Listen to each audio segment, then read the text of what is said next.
Well, hello, everybody, and thanks for tuning into the Storytelling Alchemist show here on the Los Angeles Tribune every Wednesday night at 10 p.m. Eastern, 7 p.m. Pacific. Thanks for tuning in. I'm excited about my guest tonight. I've actually known of him for probably about 10 or 11 years, and I was just really loved his work, but I'm really excited about his work he's done in the past few years on working with empaths, and this is his latest work, the Empath Oracle deck. He's calling in from Hawaii, so he's probably very warm and trying to keep himself warm in that nice climate there in Hawaii. But please welcome to the show, Raven Digitalis. Bring him on the line right now. Hey guys, Hi, Raven. How are you? good to see you. Doing well, keeping warm. Oh, it's definitely a beautiful setting though behind you, so I guess that's a Yeah, good thing.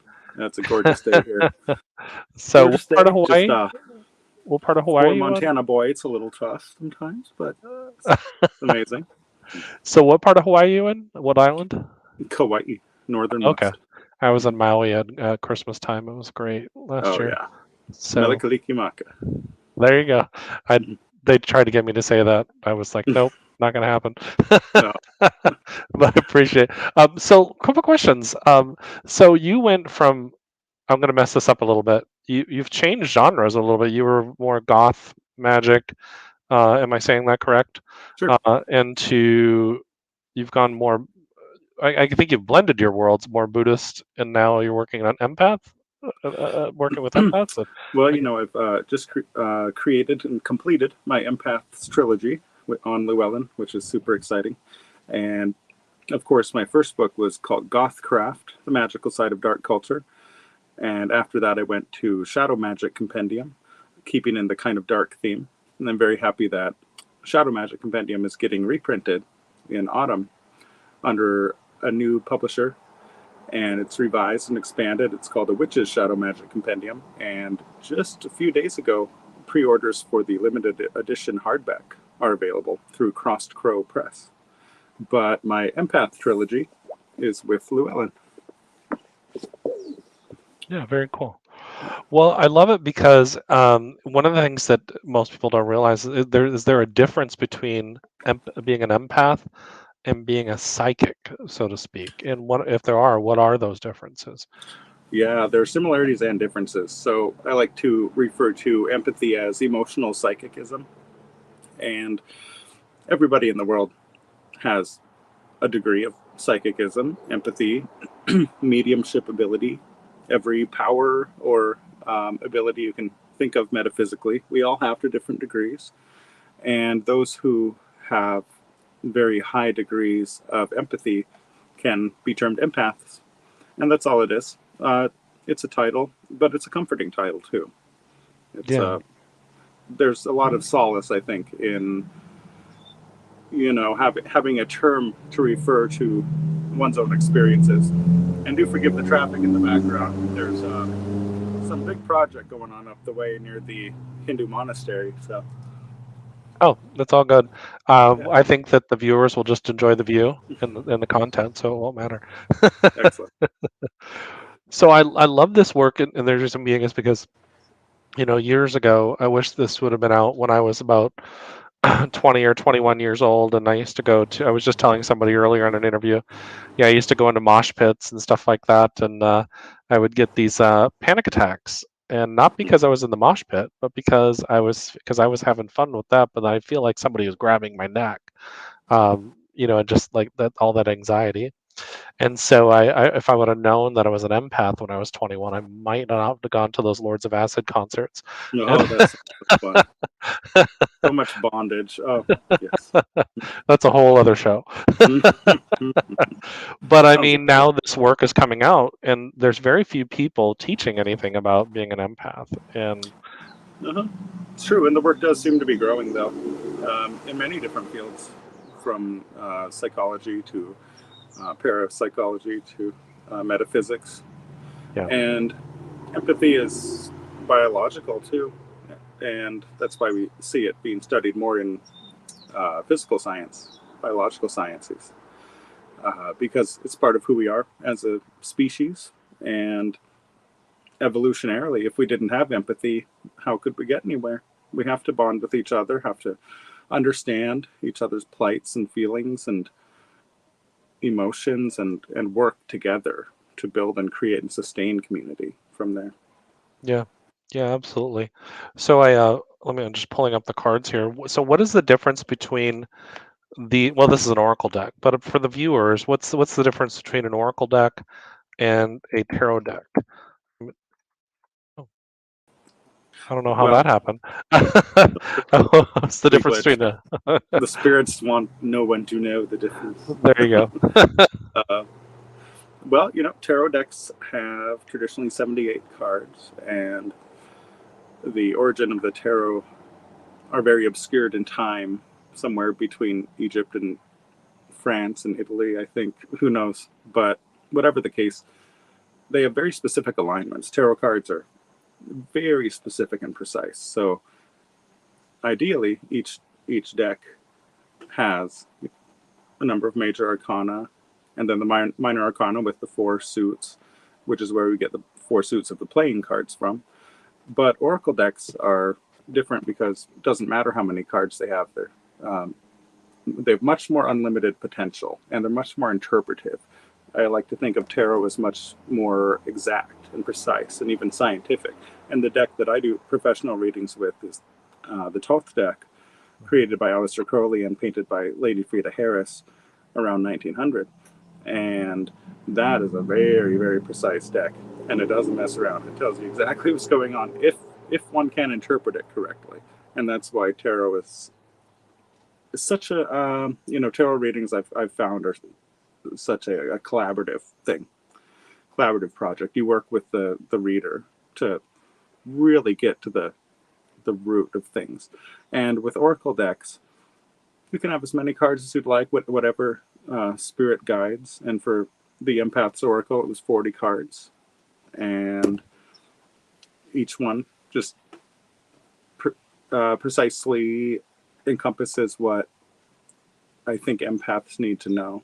And these are lessons in a short form, in a card drawing form, and there's a little book that's included with it, which you've seen as well. So that includes similar but more concise, boiled down insight about being an empath, as in my Everyday Empath book, and my first book, my baby, Everyday Empathy, or Esoteric Empathy. Excuse me. Gotcha. So Basically, this allows for so if I'm going to draw, I was just drawing a card, random, shielding, protecting, and grounding. This would tell the empath something about maybe some kind of message for them in their current life. oh yeah. So, I guess it's saying I need to ground to protect myself. Possibly. Quite likely, actually. So the thing about the cards is that they can be so interpretive, so they'll actually change meaning time to time, depending on when one draws them. Like, for example, someone might draw the card called Taking a Vow, and then refer to the mini book inside, and say, okay, what does this mean exactly? Taking a vow, and then they'll flip to the page where I discuss it, and where the artist discusses the imagery, and come to their own conclusions. Oh, I need to take a vow of silence for a little bit, or a vow of committing to this class I want to do and have been putting off. It can really change like that. Or vow of veganism, vow of gardening, so many different options. So these really change, and they rely so greatly on the intuition of the one who draws the cards. So when I draw for people from this deck, which I'll often give, one card reading after a full Thoth deck reading, I'll say, okay, this is up for you to decipher and determine. And so I'll, email them. If they don't have the deck, I'll email them the bits from the book that's included, so they can come to their own conclusions rather than me interpreting for them, because it's so personal. Yeah, very, And very that's part cool. of the artwork too, to make it so personal. And that's why every card, artist Constantine in Germany and we decided that they would all have a face or a silhouette. Yeah, can I Every just single share card. with everybody the Yes, backs of the cards are absolutely except beautiful. for the backs. Yep. I Hmm. mean, they're all just Hmm. very beautiful cards, and um, the you can feel the energy on them when you for those of you that are sensitive with energy, you can feel the energy when you touch them. So very cool. Yeah. So what made you how did you discover that you were an empath? I mean, I think it's kind of accidental for a lot of us, but how did you discover that in yourself? Luckily, at this time in human development, I think people can come to that conclusion much easier than in the past. Mhm. Much like with what you were mentioning, being at Lords of Acid, which I'm jealous of.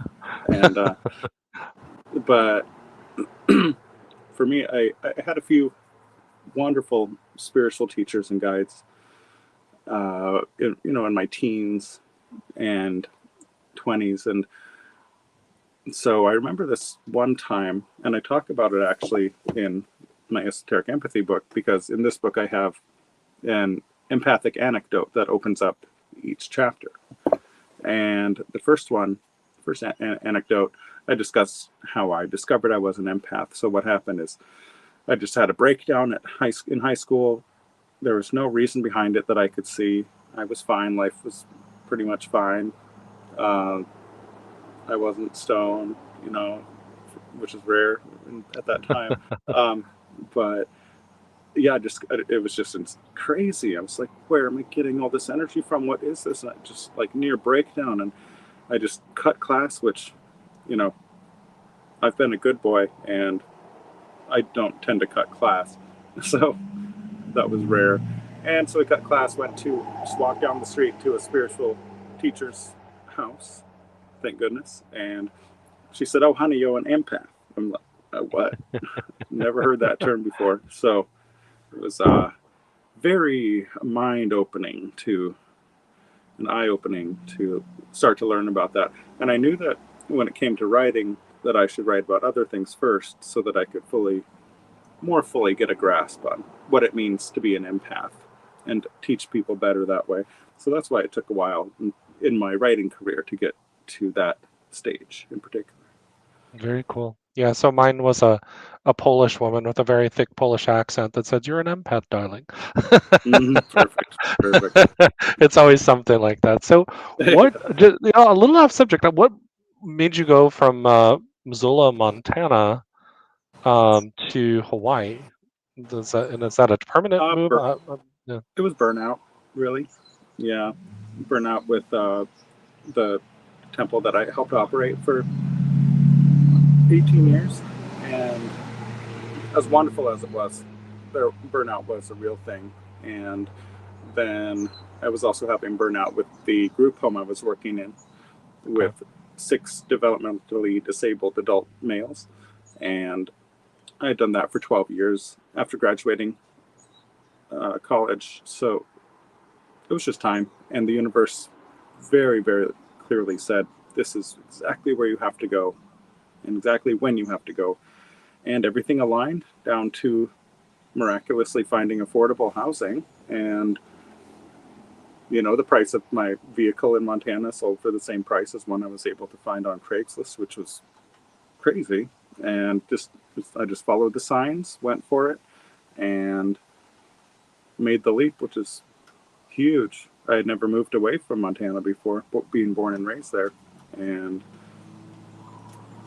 everything since then, it's aligned. It was definitely meant to be. Yeah, It's that's how very, it very usually works. difficult. There are some difficulties about, missing my cats tremendously, but I'll get to see them again. But they're Yeah. safe. Mm-hmm. No, I understand that, and probably your roots and stuff like that. I totally get that. Mm-hmm. I went on a 22 state tour in 2012 and went through Montana actually. But with even 3 months, you start to miss the people you care about. So totally understand that. So you've done a lot of things. You've been you're a priest, and you're obviously a teacher. You do work with people that are disabled, and then you've also been a DJ as well. Do you still do the DJ work, or is it still Oh, is that? nah, not really. I did goth industrial DJing for 19 years, and then some queer club DJing and some other club goth club gigs.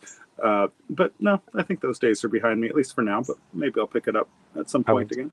I was gonna say there's a club here in Tampa called the Castle that would love you. Sounds nice.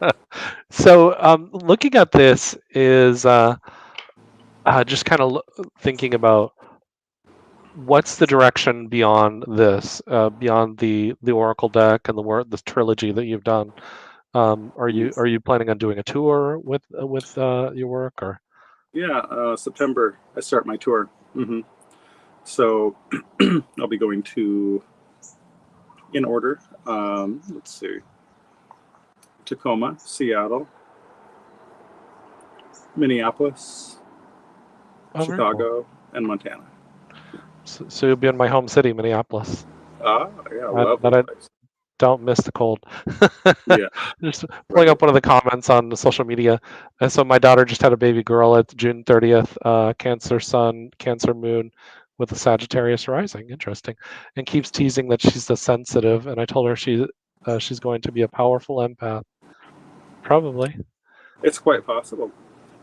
That's one interesting thing is that it our zodiac signs don't determine how empathic we are or are not, but they can add to it. They can contribute to it.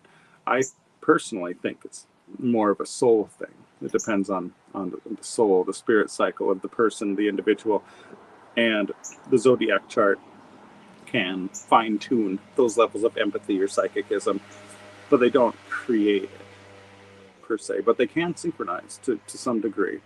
And even though I have a Leo sun birthday in a couple days, and I have a Pisces moon and a Scorpio rising, so I do have the water going on myself, which does augment the empathicness. so yeah, I think it can have an effect, and I've heard that from others as well. But I've also talked to a lot of very strong empaths who have no water in their charts.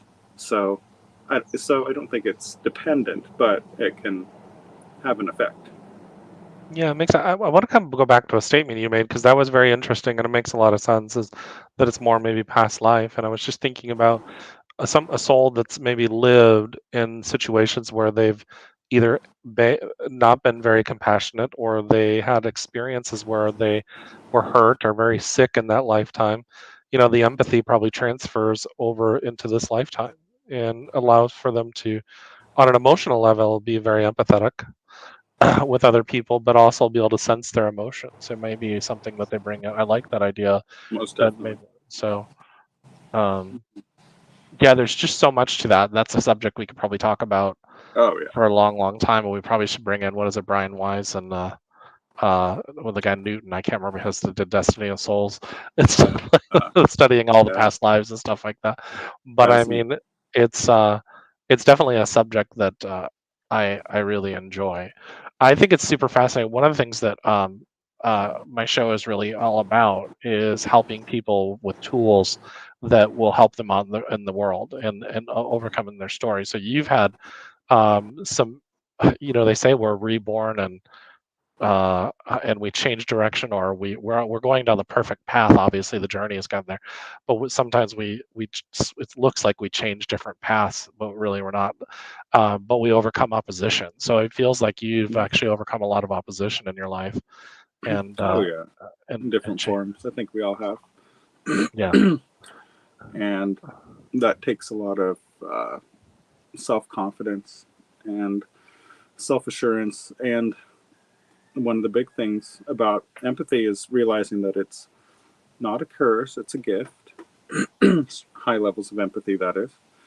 And that can be very, very difficult to grasp or even accept because it can seem to cause so much pain if we don't know what to do with the external emotions that are coming in.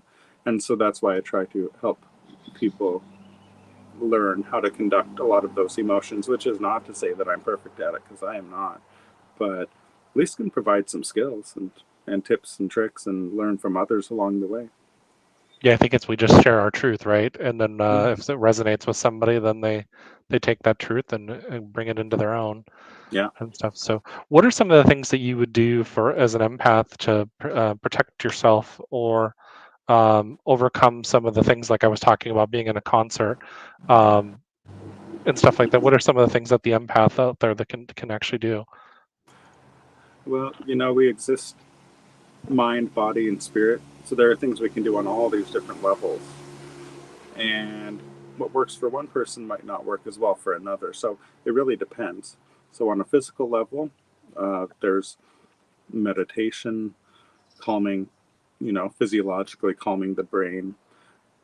Different meditative techniques can be very helpful, different prayer techniques, and medication for anxiety can be helpful for some, especially if it's light on the body and not overdone. It can be very helpful. And, we can perform visualizations. We can call forth our guides and helpers and those who can be around us to help us out and assist us in our journey. The visualizations, of course, would be shielding and protecting. Now, we don't want to put up anything like an iron shield, but there are many different things we can visualize. And it's like, prayer and magic, they're interlinked with imagination. So we can imagine what we wish around us to protect us. There's a lot of herbs and tools and stones and plants and um, drawing down the sun, the moon, drawing from Mother Earth. Water is a big cleanser. Yeah, Showers, baths, oceans. or some of those waterfalls in Hawaii. Just do that. Yeah, I love it. Yeah, there's a Pretty lot of amazing. practice. A couple comments here from Rob Abbott. Blessings to you all. Raven's deck is truly amazing. I love all of his work. Made a huge impact in my own spiritual journey. Thank And, you, Rob. and then being an empath definitely is a gift. Helping others is why we're here. So Indeed. absolutely, absolutely. And that's the tough part, helping others when we need help. And I'm currently struggling with that balance with so much going on. And it's not the first time, I'm sure it won't be the last time, but it does seem to come in waves where we need to put our own needs first. We have to be selfish to some extent, but not neglectful of others. So there's always a balance, a fine line between helping the self and helping others. I was just Go ahead. I was just saying I was just talking about that earlier with somebody. They said I feel like you probably were a codependent at some point in your life. I was like, you got that right. And, but healthy boundaries are a great thing, and it's to me healthy boundaries. Let's Healthy preface that boundary. are can be very loving actually for both you and other people. So Right. Yeah, like I won't perform spiritual services or tarot readings or podcasts unless I'm, for example, unless I'm feeling like I can, like my energy's there, I have enough to give in the moment. And that's just an ethical thing. I think mm, most empaths come with a pretty strong system of ethics and morality and the knowledge of what's right and what's wrong in life. yeah, But well, yeah, because they feel what other people are experiencing at some level, and they wouldn't want to experience that themselves. So exactly, very very cool. exactly. So Which where is would much like a Buddhist teaching. Yeah, if you harm oneself of the body, if you harm, it's just like the body. If you harm oneself, one part of the body, you're harming the whole body. So just like with anybody else in the world, we're all one unit, one connection. Yeah, I found that in a lot of the study. I mean, I like a lot of people was raised in a Christian church, and then when I was about 16, left that and started studying just about every other religion other than Christianity. And then when I came back to that, I realized that I'm not going to say all of them, but most religions talk about harm to none. Mm-hmm. And then it also, one of the things there's a principle that you typically out there says work on yourself too. Or in Reiki, they say, heal thyself. And so, and I think a lot of people don't necessarily do that. And then they want to go out and do this work. I'm like, well, unless you figure yourself out, you can't be out there helping people because it's not just about harming other people at that point in time. You're going to get yourself sick. Exactly. So true. You know, we So can drain ourselves very easily. yeah. And with all the books that I write, there it's in a selfish way. I'm doing all this research and talking to all these people, so I can learn better for myself how to be better as an empath and as a human being. Uh, And then I just Ditto. transmit that to others and be like, "Here you go. This is what I found. I hope it helps." Same here. So, I mean, the only reason why I do it is because I was trying to heal myself, and then I was like, well, maybe I should just share this with other people. right. And so in the last few minutes of the show, well, first of all, how do they find you? How do people find you? Oh, Like, what's your just it's really easy. Raven like the bird, and Digitalis like the plant foxglove. Lowercase one word. RavenDigitalis.com. You can see my books on there. And I still need to add the forthcoming Witches Shadow Magic Compendium edition on there, but that'll happen soon. And, RavenDigitalis at gmail.com, Facebook.com/RavenDigitalis, Instagram.com/RavenDigitalis. So I'm all over the place, but I tend to check emails first. And again, that's RavenDigitalis at gmail.com. Well, the good thing is that Raven Digitalis is an easy name to Google search Yes. too. And so Yeah. so last few minutes of the show, what are some last minute parts of wisdom that you can impart on the viewers or listeners that maybe they can take with Just them? love yourself, and like my friend Morgana has said for a long time, be good to yourself and others. And that's the best we can do. Be good to ourselves and others. That's so wise and so simple, but so hard to remember all the time. And we're all so unique. Another thing is to really count our blessings, gratitude in life, and keep perspective. And one thing that I've been holding on to lately is the idea that we are all survivors. We've all gone this far. We're all alive right now. We've all survived every single day, and we can survive another one and another one as long as it takes. And do as much as we can to cultivate optimism and kindness within that, and be honest with ourselves. That humility goes a long way. Yeah. Yeah, those are principles that are very easy, but sometimes very, very hard at times. And I always say that spirituality is actually not that hard. It's very simple. We just make it hard, including myself at times. And so, So because easy to convolute. Yeah, because so I'll say true. that up on a stage, and then the next 5 seconds later, I'll be acting like a drama queen, and I'll be Yeah. like, so, and I'm like, but I think, like you mentioned, be gentle with yourself too. Be kind to Oh yeah. yourself. So, well, But wonderful. yeah, and this just got released. The Empath Oracle got released middle of May, so it's available everywhere. It's got a nice little kit. Just couldn't be happier. Myself and the artist Constantine, we are just thrilled with how it turned out, and we hope everyone else is too. I'm Yeah, just honored to collaborate with him because the imagery and his talent, and it's all acrylic, by the way, nothing digitally altered. It's just boom, mind blowing. yeah, he did an amazing job. Absolutely incredible job. It's absolutely Yeah. beautiful. So, Well, it's been a well, pleasure chatting with you, and I hope to do so again in the future. absolutely. And everybody that's watching, next week I will have Michael Silver and Donna Campbell on the show, and several other people coming up. But it's every Wednesday at 10 p.m. Eastern, 7 p.m. Pacific. Everybody have an amazing week, and peace. Much love.